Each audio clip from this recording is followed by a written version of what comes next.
Magandang araw mga kapatid, kumusta kayo? Welcome to our Week 7 Lecture 6 ng Intro to Theology. Bago tayo magsimula, gusto ko lang i-congratulate kayo sa inyong mga napasa mga requirements. Unang-una yung Biblical Theology at yung midterm exam. Talaga ngayon pa lamang po ay sinasabi ko na sa inyo na wala pong bumagsak. Lahat pasado sa midterm exam. Lahat po na nagpasa, nasa 20 na po ang nagpasa at lahat ng yon ay pasado po. So nabasa ko po, hindi ko pa po nag-gradean, pero kasi po ako ay nasa hospital dahil sinamahan ko po si Mrs. Siya po ay nagpa-opera. Pero po lahat po yon ay pasado. Hintayin niyo po within this week ay matatanggap niyo po ang grade ng inyong mga exam. Now, nasa na po tayo, second half ng ating course na ito at ako po ay natutuwa na malayo na pala ang ating nararating. Ika nga parang wala lang sa inyo, no? Parang napakadali lang itong inyong pag-aaral. But this time, tayo ngayon ay dadako sa pangatlong discipline ng theology, ng pag-aaral ng theology dito sa course na to. Ano nga yung una mga kapatid kung inyong maaalala? Una yung tinatawag nating the systematic theology, pangalawa yung biblical theology, at pangatlo po ay yung historical theology. So before we start, let us ask the Lord guidance and wisdom sa ating mga pag-aaralan ngayon. Lord, inihiling namin ang iyong pagsama sa araw na ito na as we listen to your word, ang panalangin namin ay patuloy na pagsama, patuloy na pagpapaliwanag ang siyang aming maranasan, Panginoon. Samahan mo kami as we study, Lord, this lesson. This is our prayer. In the mighty name of Jesus, we pray. Amen. Amen. Tulad noon, meron tayong pattern, meron tayong framework na pinag-aaralan at unang tanong, ano Theo? Let us now discuss the definition of historical theology. Ano nga ba ang historical theology? Historical theology refers to the discipline of narrating the development of Christian theology. Kung ang systematic theology po ay topical, ang ang ang ang ika nga ay yung anong pangalan nito, biblical theology ay thematic. This time naman po, ang historical theology ay transitional o transition. Ano po ibig sabihin nun? Na yung isang theology po, isang pag-aaral patungkol sa salita ng Diyos, ay titingnan natin kung paano siya na-develop all throughout the history. Kasi kung mapapansin niyo po, no, tayo ay nasa 2023 na, 2023. Pero kung babalikan nyo, 2,000 years mahigit na po ang nakalipas at dun sa 2,000 years na yon ay maraming nangyari, maraming nakipagbunuan, maraming literal na nakipagpatayan para lang ma-develop or para tayuan yung mga theology na yon na kanilang talagang binibigyan ng pagpapahalaga. Since historical theology is the academic discipline that seeks to explain the development and change of Christian doctrine over time. Nakita niyo yung word, do? Merong development, merong mga paghahasa na nangyari, and at the same time, merong mga pagbabago. At ganyan po tulad nung sinabi ko nung introduction natin na ganyan ang pag-aaral ng salita ng Diyos. Wala pa tayo until now, we don't have this tinatawag natin perfect na theology na pag-aaral ng Diyos. Kasi over time, nade-develop at nababago ang ating pag-aaral sa Panginoon. Its aim is to reflect the wisdom of the church of the past for aiding the ministries of the church today. Ako po marami ako naririnig na, hindi, okay na yan, wag na natin pag-aralan yung mga nakaraan, wag na nating okay na yun, nandito tayo ngayon sa hinaharap, dapat ito yung pinagtututukan natin. Kapatid, meron pong maling pangunawa, kung ganun mali ang ating pangunawa sa theology, kung yun po ang kung yun ang ating tatayuan, ay importante po. Dahil sabi nga ng mga nakakatanda sa atin, na hindi tayo makakarating sa ating paparoonan kung hindi natin lilingunin yung ating mga nakaraan. So kung ano man yung kasabihan yun po. Kaya importante po, we look back, okay? Kung ano man yung mga theology na na-develop para maging aid siya, no? Makatulong siya kasi marami pong mga nangyayari ngayon, nangyari na dati. Na ang maganda ng mga kapatid, hingi tayo ng wisdom, kukuha tayo ng mga guidance, no, para lalo pa nating maintindihan yung ministry natin ngayon. To be clear, when evangelicals speak of the development or growth of doctrine over time, we mean clarity and further nuance as opposed to innovation. Hindi nagbabago ang salita ng Diyos. Let me remind this truth, mga kapatid. Ang goal po ay hindi para baguhin ang salita ng Diyos. Okay? Ang babaguhin po natin yung kaparaanan, yung pagkaintindi natin sa salita ng Diyos. Hindi natin babaguhin ang salita ng Diyos kasi yan po ay inerrant, yan po ay infallible. Pero babaguhin natin yung pagkaintindi natin doon po sa particular na theology na yan. The truths of Scripture and its divine author do not change. Church tradition serves as a handmaiden to the Word of God. Therefore, historical theology plays a pivotal but helping role in the life of the church. Kaya importante, mga kapatid, na ating balikan, no, ng panandalian ng 2 linggo itong tinatawag nating historical theology. Attentiveness to and absorption of the accumulated wisdom from over, yung sinasabi ko sa inyo kanina, 2,000 years of church history is of great advantage of Christ's bride as she seeks to live faithfully in a hostile world. Kapatid, importante na nagba-background check tayo, ika nga, di ba? Ganun din naman po sa ating simbahan kasi ang kalaban po ay talagang double time, triple time na atakihin ang simbahan kung hindi tayo prepare, not just doon sa inaharap, but hindi tayo prepare yung mga nangyari.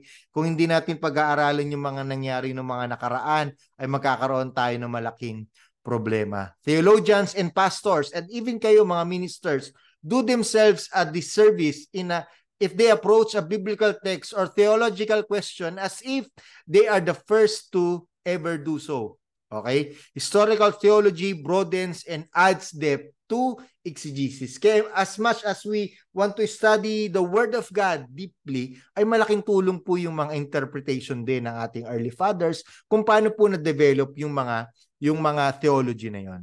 It adds a most welcome conversation partner into our interpretation of the Scripture, guarding and guiding us so that we may not err. So, importante po ang pag-aaral ng historical theology. Bakit, Theo? Ano nga ba? Bakit ba natin to kailangan? Ito pong part na to ito po ay nandun sa readings na pangatlong reading na gagawin nyo.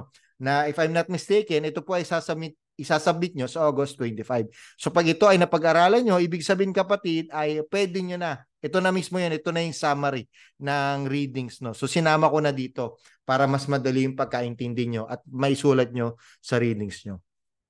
Bakit? Bakit natin kailangan yung historical theology? Unang-una, historical theology offers the church today is helping it distinguish orthodoxy from heresy. Tinutulungan ang simbahan ngayon na malaman, ma-identify kung ano ang totoo at kung ano ang peke. Marami po, ulitin ko na, sasabihin ko na dito, no? Maraming mga simbahan ngayon, maraming akala natin parang totoo. Akala natin, hindi to fake news, mukhang tunay, ika nga. Tama naman yung tinuturo. But, kung titingnan natin ang kanilang theology, kung titingnan natin ang kanilang mga pananaw, ang doctrine nila, makikita natin malayong malayo. Isa na po, yung fourth watch. Pentecostal siya, Pentecostal yung tawag sa kanya, pero fourth watch. Okay? Ano po ang mali ng fourth watch? Ito po, hindi sila naniniwala sa Trinity. Okay?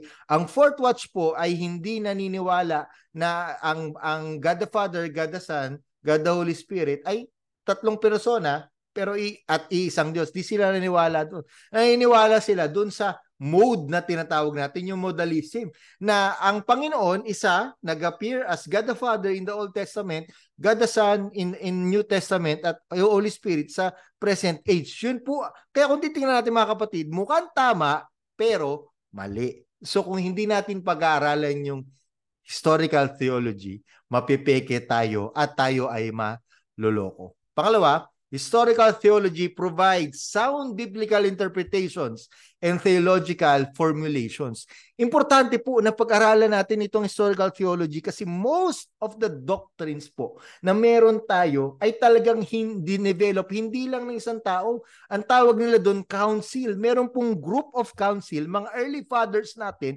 na talagang pinag-aralan, talagang sinaliksik nila ang salita ng Diyos at nag-formulate sila ng theology at yung tinatawag nating creed. Anong ibig sabihin nun? Yung I believe in God the Father, I believe in God the Son. Yun po yung mga tinatawag na Nicene Creed. Yun po yung Apostles' Creed na tinatawag. Dinevelop nila yun. Isipin niyo mga kapatid, no? Kung walang nag-develop noon, talagang pwedeng pagtapak-tapakan, no? Pwedeng kung kutya-kutyain yung ating pananampalataya. Pero praise God sa ating mga early fathers na talagang tumayo, talagang nagbuo sila ng talagang they provide sound biblical interpretations at nag-formulate sila ng theology na according to the principle of the Bible. Pangatlo, historical theology presents stellar examples of faith, love, courage, hope, obedience, and mercy. At isa pa maganda dito mga kapatid, no? Kung feeling natin na tayo ay hindi na nare-recognize, kung feeling natin, Lord, talaga bang may patutunguhan ba itong aking ginagawa ngayon? Look at our early fathers. Tingnan nyo kung paano sila naging faithful sa salita ng Panginoon. Yes, the Bible, nandiyan na ang mga Biblia po, pero tingnan nyo yung buhay nila Augustine. Tingnan nyo yung buhay nila Saint Patrick. Tingnan nyo yung buhay nila Saint Francis po. Tingnan nyo yung buhay nila Martin Luther, nila Calvin, nila John Wesley, kung paano nila tinayuan ang salita, ang panawagan nila in spite of many challenges and struggles ng kanilang buhay. Pangapat, historical theology renders the church is to protect against the individualism that is rampant today among Christians. Isa po sa mga layunin ng historical theology ay mapag-isa ang mga simbahan ngayon. Marami, tulad nga ng napag-aralan natin nung sa Catalyst, no? Meron tayong tinatawag na universal church and local church. Alam natin yan. But our calling is not just to be only a local church, pero lahat ng church ay naniniwala sa Panginoong Hesus, naniniwala sa Trinity, naniniwala na si Jesus ay Diyos na nagkatawang tao, ay magkaisa po. Hindi tayo tinawag na para maging mag-isa lang. Tinawag tayo na magsama-sama. Iba-iba man ang pangalan ng ating churches. Iba-iba man ang mga pastor natin. Pero mga kapatid, one of the goal of historical theology ay ipakita na anuman po ang mga iba't ibang gawain natin, tayo po ay iisa. Panglima, historical theology is that it not only helps the church understand the historical development of its beliefs, but enables it to express those beliefs in contemporary form. Yan naman ang maganda sa historical theology. Katulad po ng mga theology nung panahon na na-develop sa panahon ni Calvin. Calvin make sure na yung theology ay naiintindihan ng masa. Kaya kung titingnan nyo po, gumawa siya nung tinatawag na the Institutes of Christian Religion. Gumawa siya nun. It is not really for yung mga elite, no? It is really for the masses. It is really for the people na maintindihan nila ang salita ng Diyos in their own culture, in their own context, in their own language. That's really the intention of Calvin. Kaya mga kapatid, yan po ang ginagawa ng historical theology. Yes, ngayon, some of the approaches, some of the context malamang malabo na. Pero tayo ay itinatawid. Tayo ay tinatransition para sa panahon natin ngayon ay mag-guide, maalalayan tayo na kung ano man ang dapat nating ituro ay maituturo din natin dito at magiging relevant ito sa panahon natin ngayon. Historical theology encourages the church to focus on the essentials. That is, to major on those areas that have been emphasized repeatedly throughout the history of the church. Later, ipapakita ko sa inyo yung timeline. But right now, gusto kong ipaintindi sa inyo na ang goal talaga ng historical theology ay mag-focus tayo dun sa mga essentials. Hindi yung mga anong klaseng damit, kailangan ba may drum set, kailangan ba, etc., kailangan ba ganito. Hindi po, mga non-essentials na yun. Yung paraan ng pag-worship, kailangan ba laging masaya, kailangan ba laging malungkot. Hindi, kapatid, mga non-essentials na yun. Kailangan ba may ceiling, kailangan ba malaki ang simbahan. Essential na po yun. Ang goal po ng historical theology ay mag-focus tayo dun sa mga essentials. Katulad ng tamang pagkakaintindi sa ating Panginoong Hesus, sa Trinity, sa ano ba ang layunin ng church dito sa mundo, etc. etc. Yun po ang ang goal talaga ng historical theology. Number 7, historical theology gives the church hope by providing assurance that Jesus is fulfilling His promise to His people.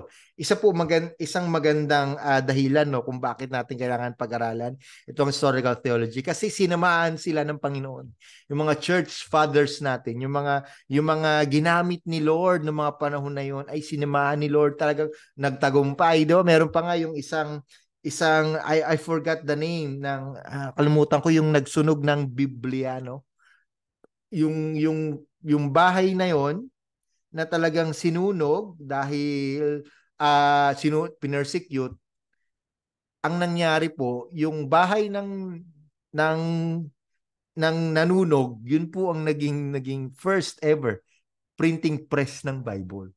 So isipin niyo po, mukhang talo na, no? Pero kung titingnan mo, kumikilos ang Panginoon at siya pa rin po ang panalo. At ito, mga kapatid, I just want to assure you sa salita po ng Panginoon at sa pagsama niya na importante po na makita natin, ma-inspire tayo sa buhay ng mga ika nga tatay, lolo natin sa pananampalataya. Kasi ito po ay nagbibigay sa atin ng pag-asa na magpatuloy sa kung ano man ang ginagawa natin ngayon. The church, lastly, of today is privileged to enjoy a sense of belonging to the church of the past. Tulad ng sinabi ko sa inyo kanina, yung mga church na yon, iba-iba man ang pangalan, iba-iba man ang pamamalakad, iba-iba ang kaparaanan, ay parte tayo noon.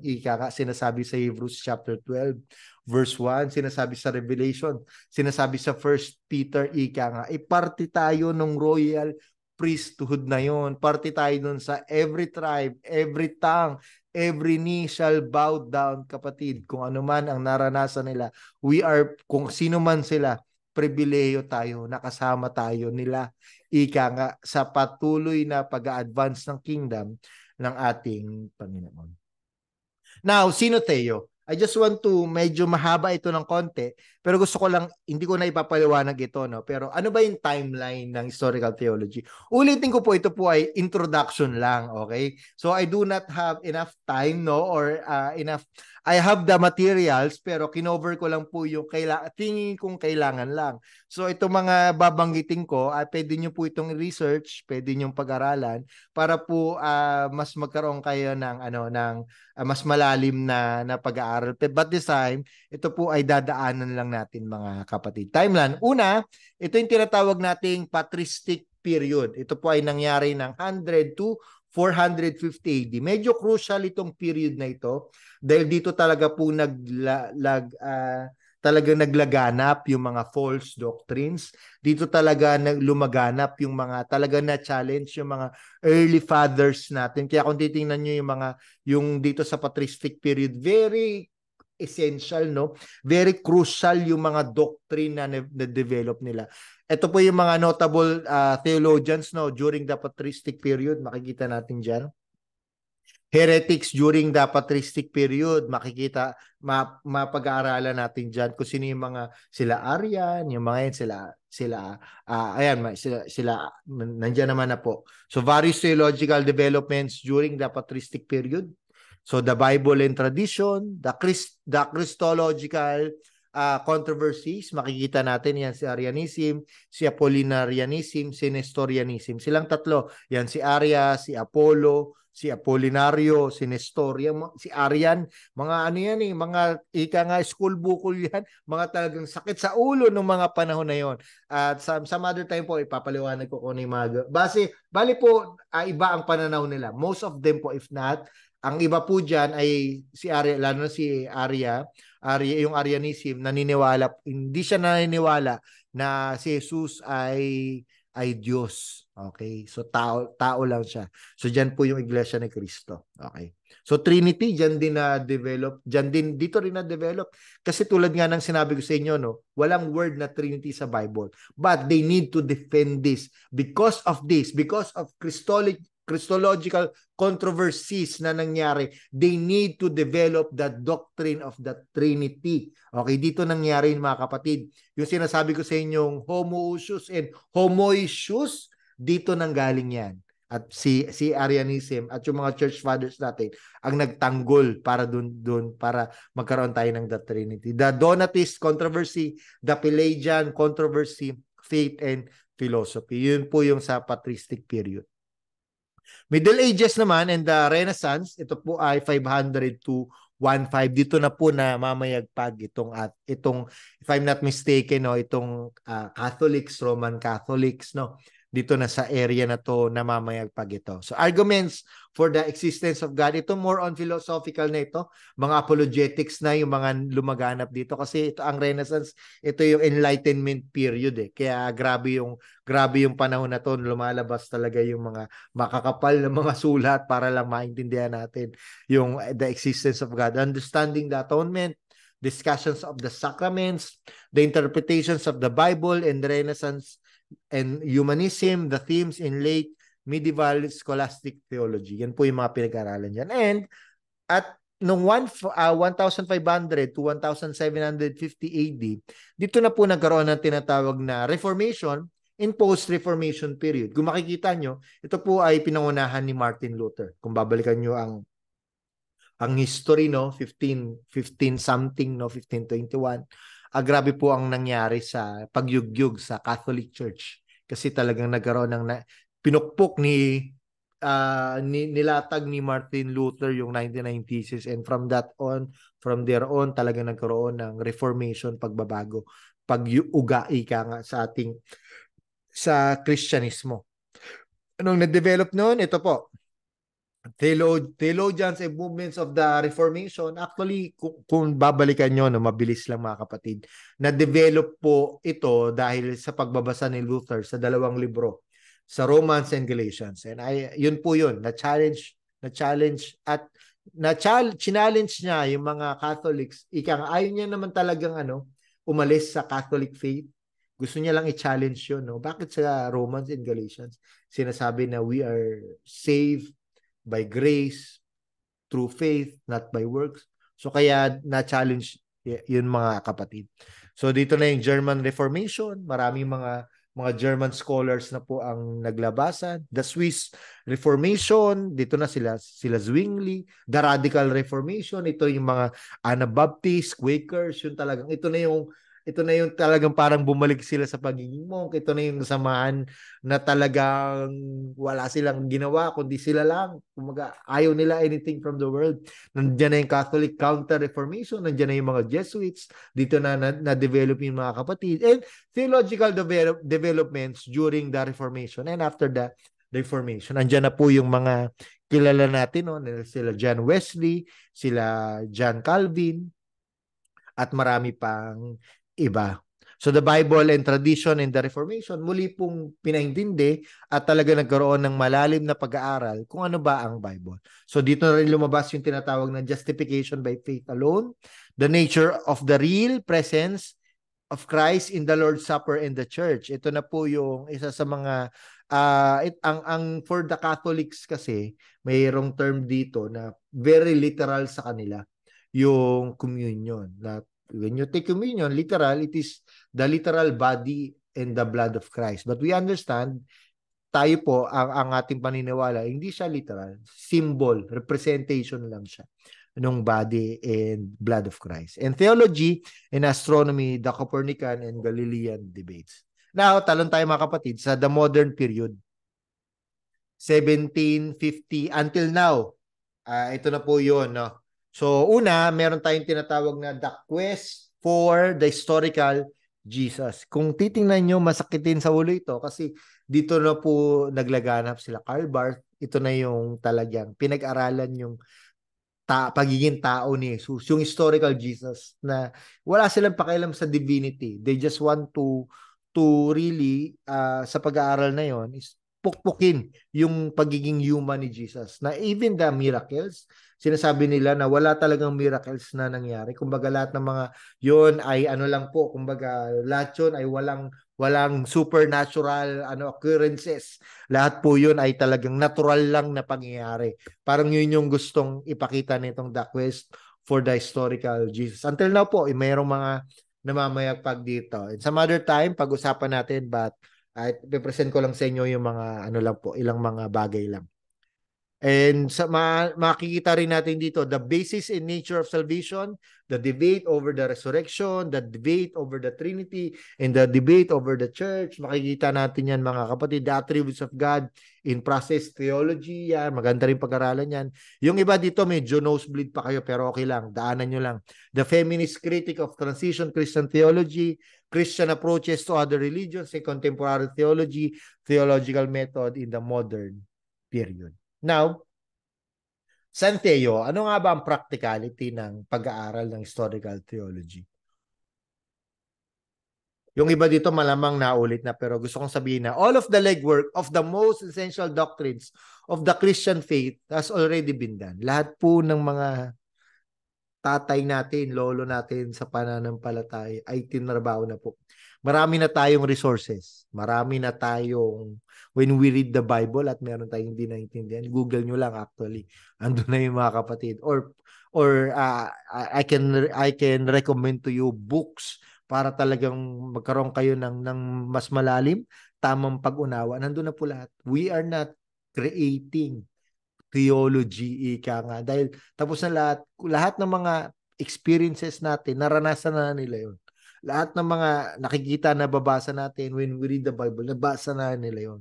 So the church has no need to reinvent the wheel and exercise wisdom and exercises wisdom in not doing so. Certain ministry context may and often do demand in their action and application with particular doctrines in a variety of ways, but the foundation of truth has already been laid. Pwede natin baguhin yung method natin sa kaparaanan ng ministry, but the foundation, bakit natin ginagawa yung mga ginagawa natin, ay nailatag na po, may nagtrabaho na. Kailangan na lang natin alamin kung ano yun.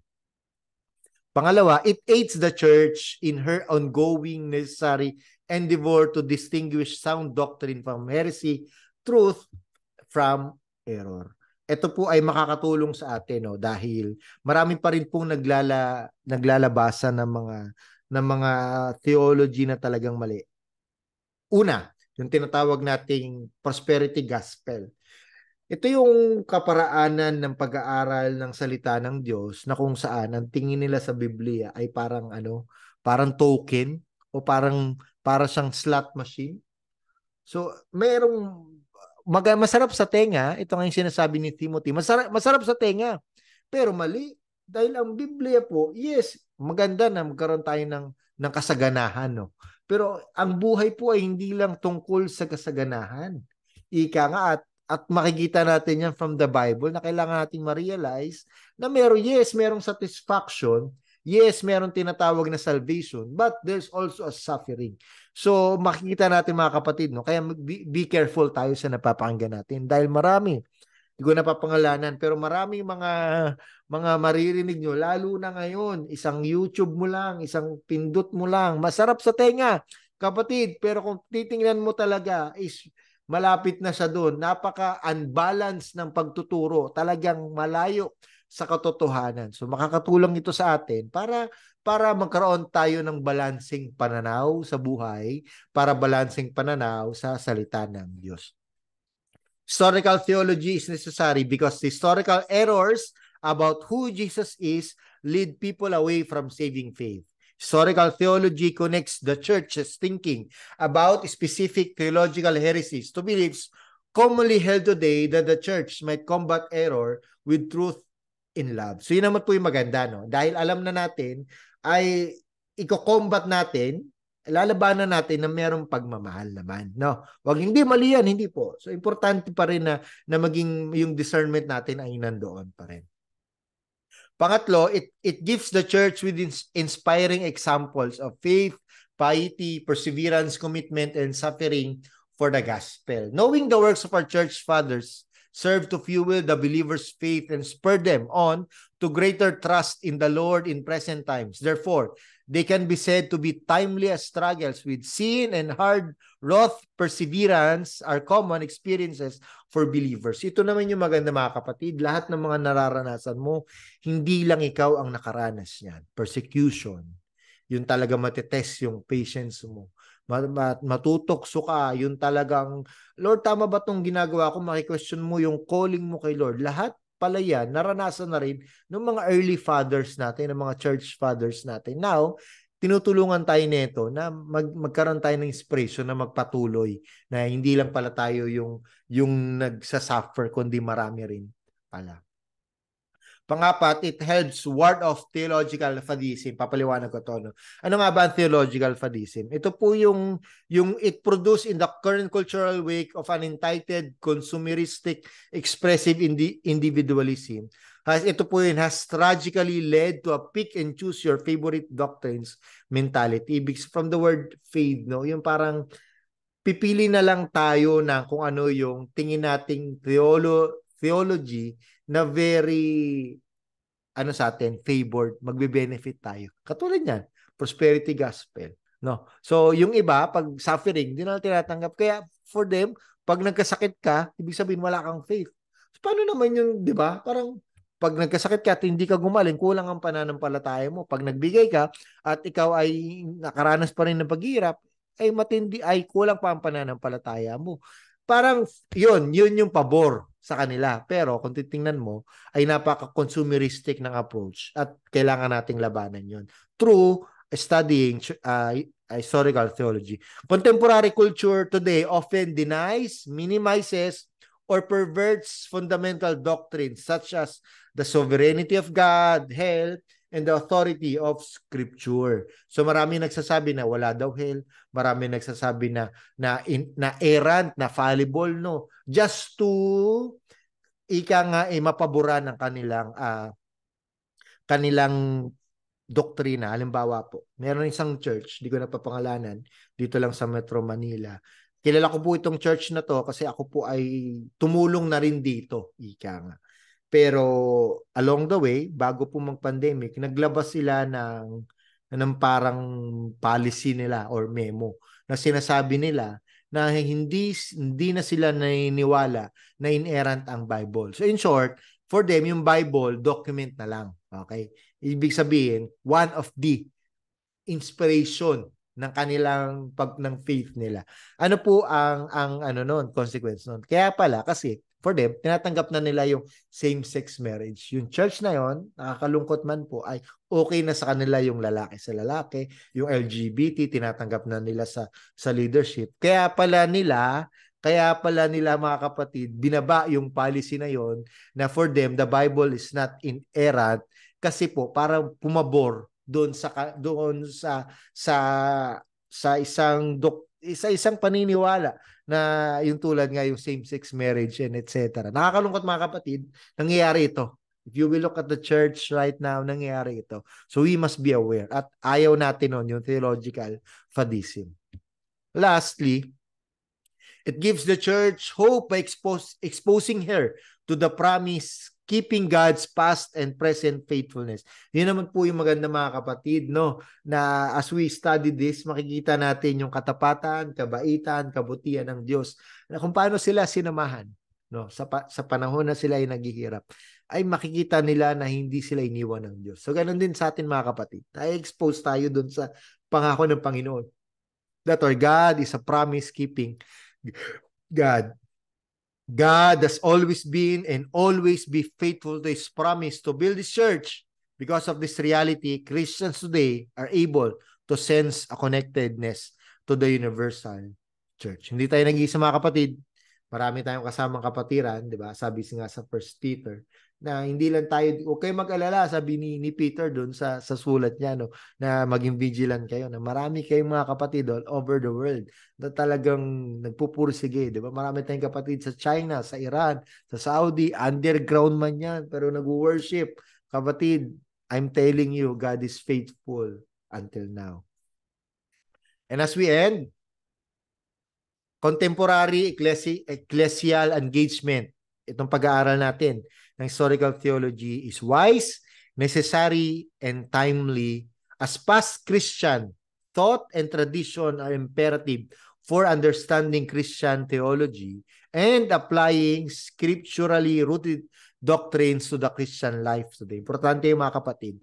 It is wise, it is necessary. Ito ay may wisdom ka. Ito ay kailangan. At ito ay nararapat lang na pag-aralan. No? Attentiveness and to an absorption of the accumulated wisdom from over 2,000 years ago of church history is of great advantage to Christ's bride as she seeks to live faithfully in a hostile world. We are not the first people to experience the hardships of life or to interpret the biblical text and seek it to apply it to our lives and the lives of others. Not only does the discipline of historical theology, with its accumulated wisdom from prior ages, it benefit the church as she seeks to live faithfully for Jesus Christ, but it seems to me to be demanded in Scripture. As elders, ministry leaders, and Christians, kung ikaw man, ano man ang ginagawa mo ngayon, who seek to be faithful, we need historical theology to guide and guard our doctrinal convictions and practices so that we, along with the Apostle Paul, might say with integrity of our local church communities, I promise you to one husband, to Christ, so that I might present to you as a pure virgin to Him. Importante po ang historical theology, mga kapatid, at huwag natin itong baliwalain kasi kung ano man ang nangyayari sa atin ngayon at mangyayari, malaki po ang tulong ng mga ginawa ng mga tatay, lolo natin sa pananampalataya. Yun lang. Maraming salamat sa inyong pakikinig. Let us now close in prayer. Lord, maraming salamat po sa pagkakataong ito that we can be reminded, Lord, ng iyong katapatan through yung itong nangyari 2,000 taon na nakalipas, Panginoon. Unang-una, through your Son, Jesus Christ, Lord. At ito po ay pinagpatuloy ng mga apostles, pinagpatuloy ng mga disciples, pinagpatuloy ng mga